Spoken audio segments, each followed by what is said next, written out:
Hi everyone, I'm Anita with Kids Move and Learn, and I have a question for you. Have you ever found that when you ask your child to do something and then they either take forever or they run away? It's really common and it can be really frustrating, right?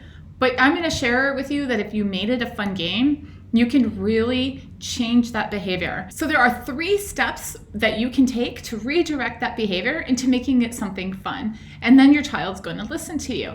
Step 1. Plan ahead and teach a simple fun routine during a play environment. You know, when there's like no pressure and you just are playing or your child's playing, that's when you would teach a fun routine. Step 2, practice the routine when they need to listen.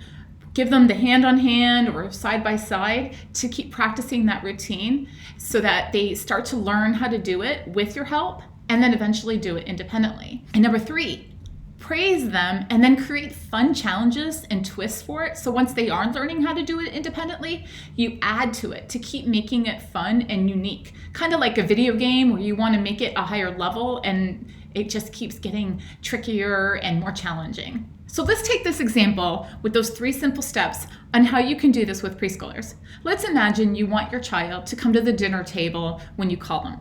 And then they don't. They either ignore you or they create a scene or they make a game out of it on their own, which is anything but coming to the table.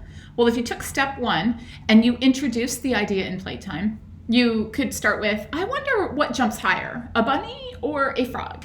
And you can ask your child, again, during playtime, to start jumping like one of them. Encourage them to try different kinds of jumps. Encourage them to jump across the room and back and count how many jumps they take.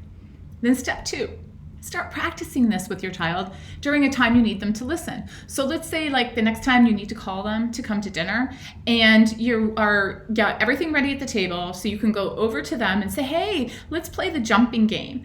Come to the table and how many jumps can you take to get to the table? And then you're walking with them, counting with them. So then they get to the table and you do this a couple of times so that they start doing it independently. Maybe you're not following them the whole way, or you just figure out a way where you're not helping them the whole time as you're transitioning to get them to come to the table on their own.